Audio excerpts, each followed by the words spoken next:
So, when you delay a program like New Core, there will be a delay in the time to when you realise those benefits, okay? So you're correct. There has been a delay, but the benefits haven't gone away. They'll take us a year longer to get to. Maybe longer than that.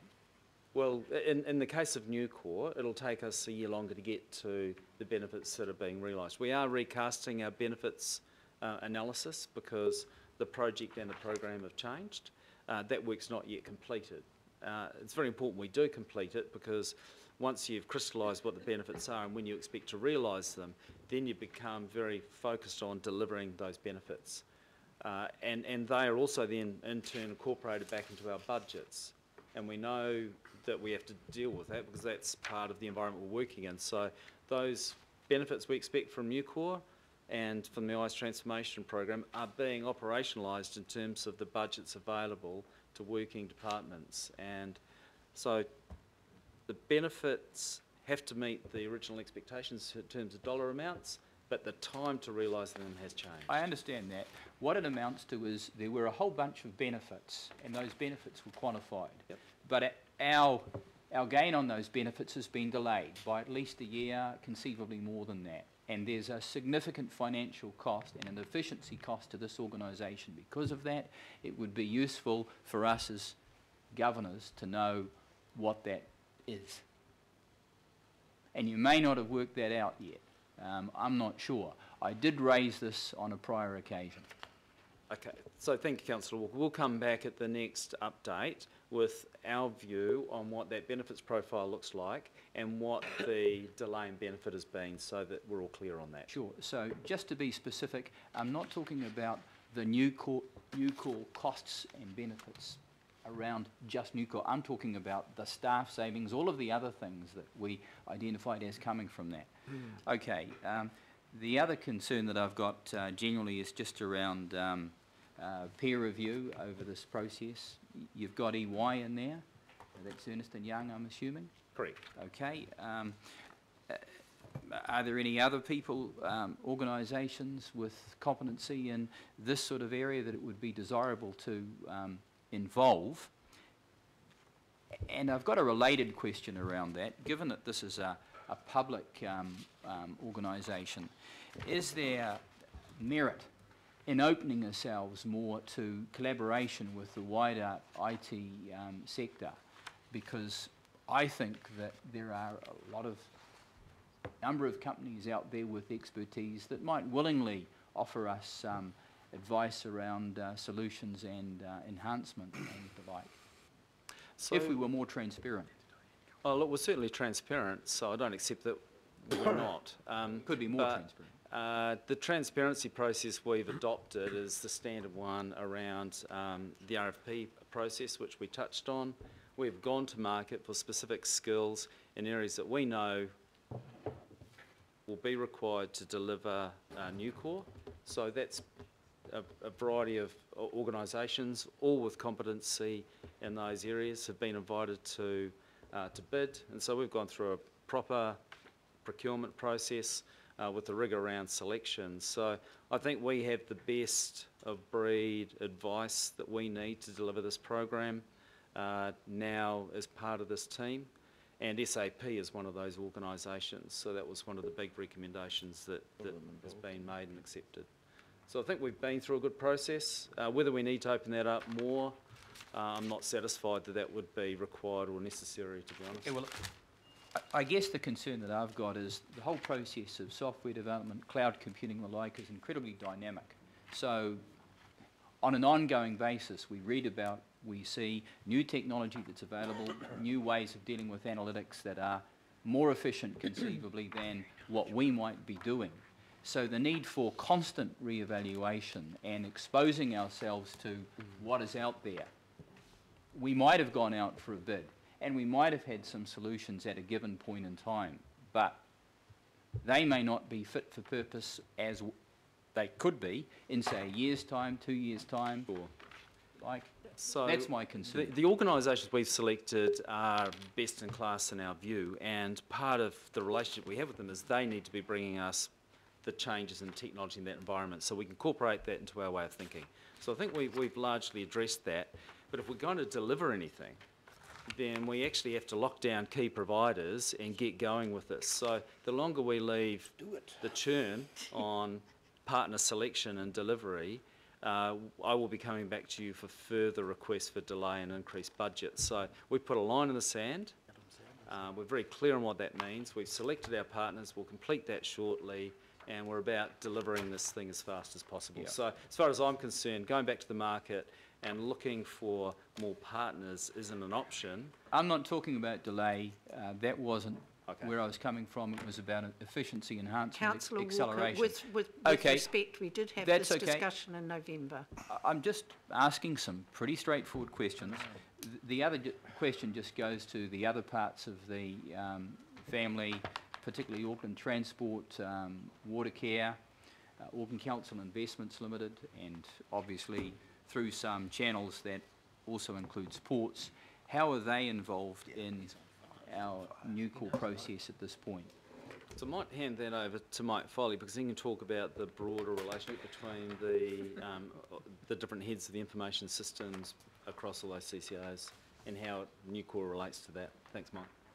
Through the Chair, in relation to Nucor, neither Watercare or Transport have any relationship at all to Nucor. It's nothing to do with their services. The services through Nucor are around our rates and regulatory services. That's nothing to do with Watercare or Transport as a whole. In terms of the overall picture of what we do as a technology set of groups, I meet with those CIOs on a fortnightly basis to look at where there are opportunities for consolidation, shared knowledge, shared opportunities. Where we can, through the council now, we support a lot of the CCOs already. We are now in discussions with Watercare around further cost reductions by co-sharing and co-usage of relevant systems. So there is an ongoing dialogue. In response to your comment around the change in technology, it changes on a daily basis. If we were to review technology and want to change on a daily basis, we would never get anything done. I would be swapping this out every day with a brand new version. I would be swapping your iPhone out on a 6-month basis. Yep. Although we look at what the changes are, we then look at the impact and when we can absorb it into the organisation. There is a time period, as Dean said, we have to put a line in the sand and go with what we've got. We know the things coming forward, we build that into the plan as and when required. We know when to do the upgrades, we know when to take the next functionality when it's relevant to the organisation. But if the organisation wants to adopt new technology on a daily basis, that's all we'd do. We wouldn't be doing any other work, I'm afraid. Just to clarify, I'm thinking of technology that's complementary, not... anyway, I won't go down that track. So just coming back to the relationship with AT Watercare then, so they are not part of Nucor, but we are sharing as much as we can about what we're doing so that they have an opportunity to integrate. Point of order. Why would they? Why The would member they? is They've got a benefit. repeating I have actually the answer. tried to shut the speaker down, but it's very difficult. At times, we have had this discussion on numerous occasions, and certainly last November. So, Well, thank with you. respect, Madam Thank you, Chair, these are Councillor some of the Walker. biggest numbers we're Councillor dealing with Walker, in the organisation. Councillor Walker, we are not getting the street cleaner to do it either. These gentlemen, I'm sure, have got all the qualifications that are needed. Thank you. I Can had we move one right- last Can you question. move the Can One we last move- question, Madam Chair. Could one you last make it question. succinct, Councillor Walker? I endeavour to be as succinct as I can, but if the you're not Chair achieving continues it, to mate. interrupt me, it makes it difficult. You just ask the questions to give us a Okay. lecture. Just in terms of the interface with ourselves and, the all-of-government scenario and other councils, I noted the other day that I think Wellington was going down a different track around software and its systems and the like. Where are we at in respect of that interface with other councils and also government? Through you, Madam Chair, in relation to Wellington, I actually made the offer that we could run their services. They declined to take that up for various reasons. In relation to all of sector, I'm actually the president of the Information Managers Association for all of government. all the local government. Say again? I'm the president of the organisation that represents the all of local government information managers. So I have a view across all councils of what they're doing. Sure. I guess... In relation to the all of government, Yeah. the national government, we use that as and when required to leverage the best price that they get through the processes of procurement. So our desktops, Okay. our software for Microsoft are purchased through all of government. Our data centre was purchased through the all of government process. I guess I'm just expressing a very messy situation where we're seeing disintegration across That's a some question, parts of Madam local Chair. government. Anyway, Or a that's enough. statement? I'm Thank you. staggered at some of the things that happen in this country. Thank you. Councillor Casey. You should stand for Parliament. You should go I to wanted another to agree country with then. Councillor Quacks, but he's not in the room. He's probably in the environs somewhere. But just following on from Councillor Quacks, people ask me as a former. I haven't got a question. Is it comment? I've got some comments. It's okay. Comments or questions, Councillor Casey. People ask me about the Wellington amalgamation, having been a South Burrup, a district councillor for a number of years. And my usual response is the CCOs and the lack of control, but my second response is always now the amalgamation of the computer systems. There are 10 councils in the Wellington region, and Auckland was not well prepared for this at all. In fact, we have been left holding the baby. And that's the fear I have is I have no understanding of this. So if somebody said to me, what was all that about today? I'll say, well, the progress was meant to be 29% at this stage, and it's actually 32%. What does that mean? I have absolutely no idea. And you could talk to me till the cows come home, and you ain't going to get there. And it's just that fear. I think about INSIS. 9 years, and then they ditched it, the New Zealand Police Programme. And I think Peter Doon was a casualty of that eventually. I think about NovoPay and Leslie. Go on, Leslie. You know the Leslie, go on, Leslie? No. And it's just a big fear. And I can see why these things happen, because I'm a fairly intelligent person, but I can ask questions, but I don't even know the questions to ask here. And so when the Auditor General comes, as she does, and we flood her with our anxiety, because we need people looking in, because I'm not competent to. That's all. So thank you for coming and giving us these updates, and And we are having regular updates at this committee because of exactly what you're saying. So But I I'm can- sure that those projects, once we get the projects that have been completed, we will know what we're talking about. If I can, Madam Chair, this is the first update, and I think we would be more than happy to take on the feedback and better understand what's concerning you, and then how we communicate that back in a fashion that you can understand. To this the ain't it. degree that we can. So This look, I mean, we will get better at doing that, but this is a big, complex project, and we're trying to simplify it as much as we can, but we'll take that feedback on, and we will look to get this better. We've got a few years to get it right. Thank you. Councillor Darby. Thanks, Madam Chair.